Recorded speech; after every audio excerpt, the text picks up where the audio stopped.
Hello everyone, this is Kyle at Mill Street Gardens, and today we're going to talk about some plants that will add interest to your shade garden.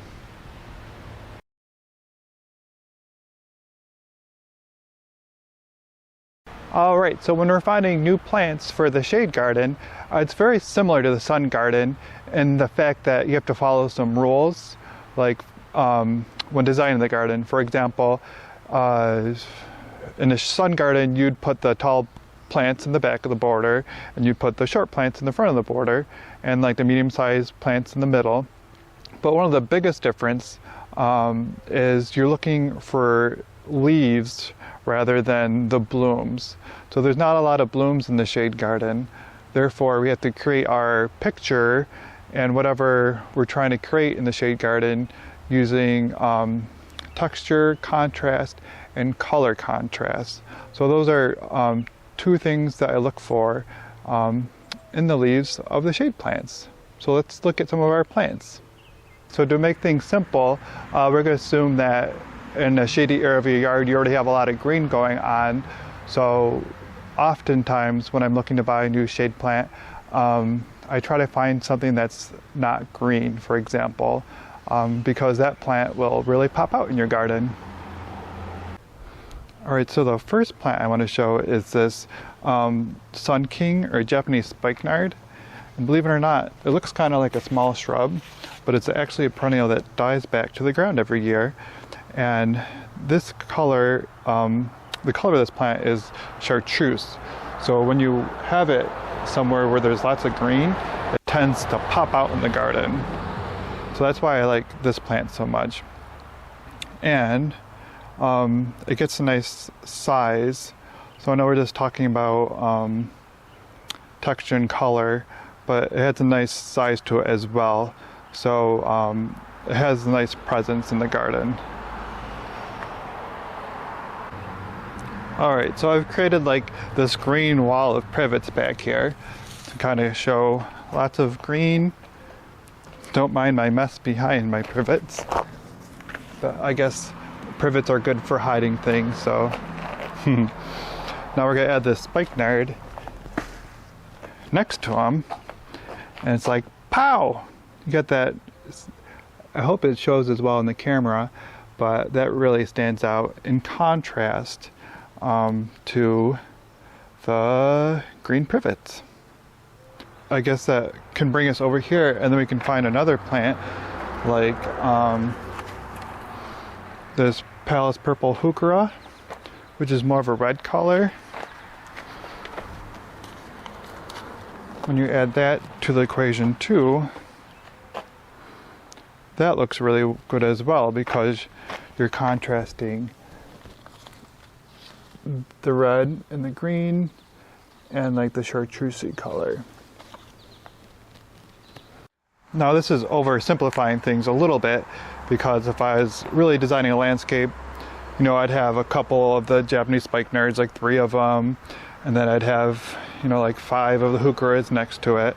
But this is just kind of showing the concepts, and I do like how those look together. And then, so we have like, you know, the chartreusey, like almost yellow color. We got the dark color from here, and then we have the green. So we usually try to attribute all those different type of colors. And then the one other type of color that we have in the landscape usually is blue, or bluish hue. So the closest thing I can find that we have in stock right now are these Empress Wu hostas. And they're not like true blue, they're like green, but they have like a bluish hue, so we're rolling with it.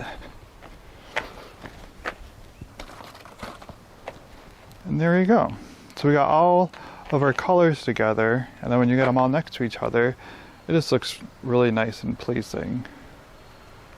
Alright, so now that we got the colors down, we're going to talk about the textures now. So when we're talking about the texture, we're talking about just varying the shape and sizes of the leaves. And there's different types of leaf textures, and I'm sure I'll miss some, or there's different names for them, but I'll just show you kind of what I'm talking about. So we have the hosta here, which we like to call bold because it has like a huge leaf on it.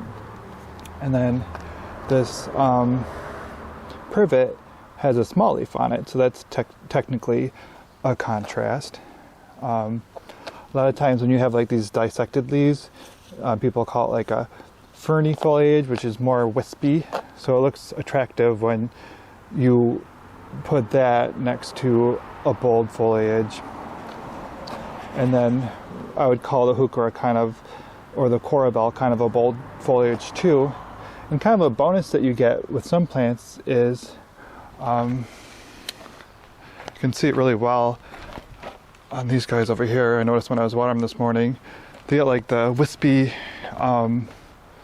like the wispy, airy spikes of flowers on them.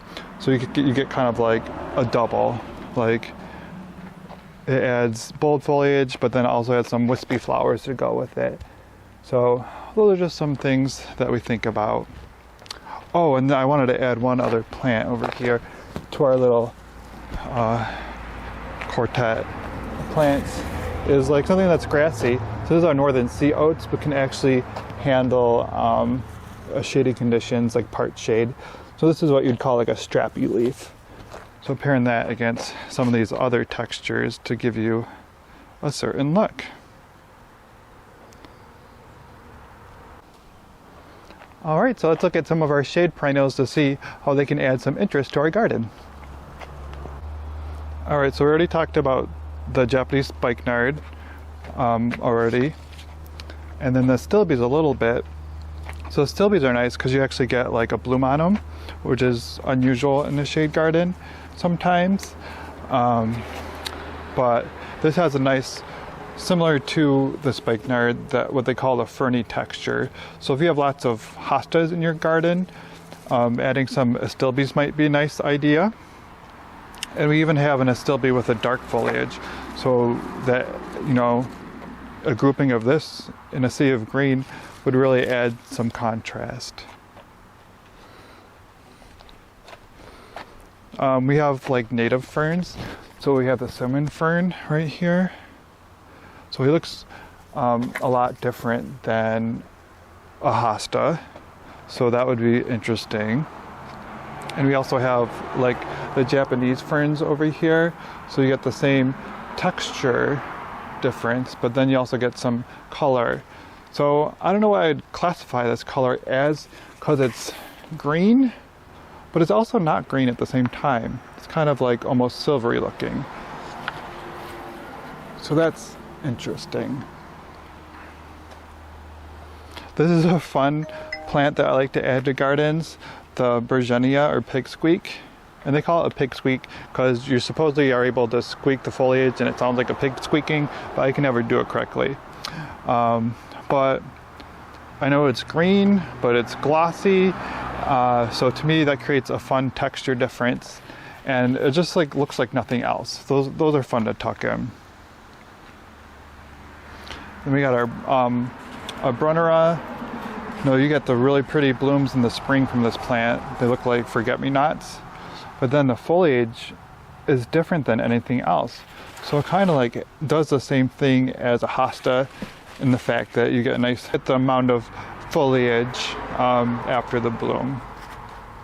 All right, so this is like a silvery color, kind of like the Japanese fern. And then this is another type of Brunnera. This has, as well as this one having a bold leaf, this one also has a bold leaf. And it also has a very, like a variegation on it, which pops in the garden. So that would look nice next to anything almost, because it's so different. Oh, we should add one of these to our vignette.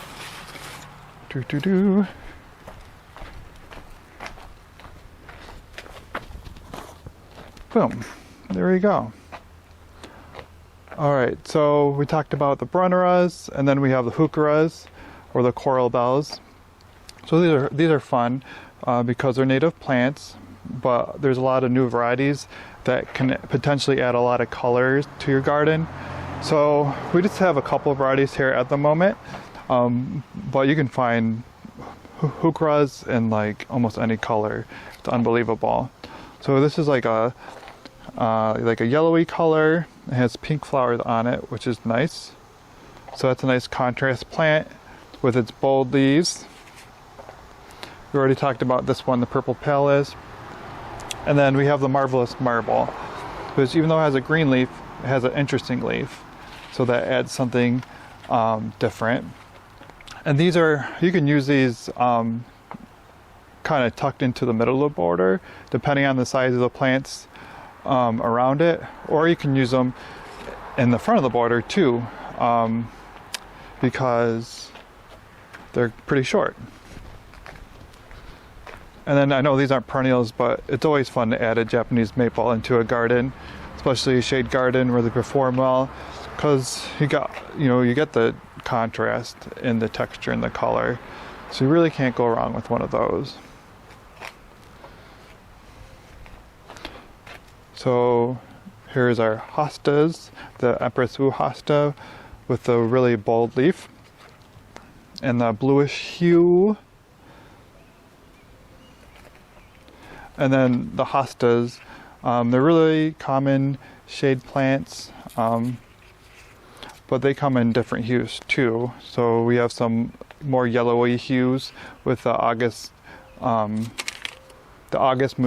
hosta, or we have this right here, the Royal Standard, with like variegation on it in a yellowy color.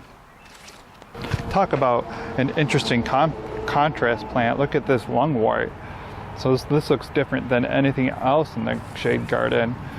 It has the beautiful spots on the leaves, and you even get a pretty bloom in the spring. So that's a fun one to add to your garden. Alright, so that's all I got for you today. I just wanted to give everyone a few tips on ways that they could add some interest to their shade garden. So remember, we talked about adding color and texture contrast. So next time you're at a garden center, keep those two things in mind, and hopefully that gives you the confidence to try something new in your garden. Thank you.